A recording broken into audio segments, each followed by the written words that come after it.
So yun, what is up mga kagulong? Yan, tagal-tagal tayong hindi nakapag-upload ng videos. Busy tayo.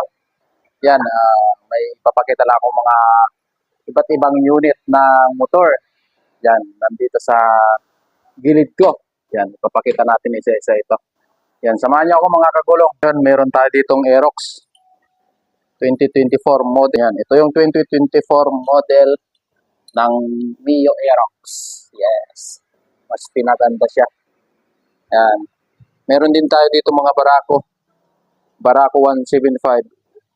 Dual start na to. Electric tsaka kick start. Meron din tayo ditong Bajaj 125.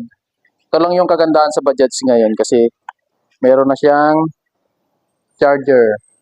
Yan. Yan. Meron din tayo ditong Mio Gear. Yan. Sa mga gustong mga inquire regarding sa mga motor, yan. Meron tayo dito. Ito yung pinaka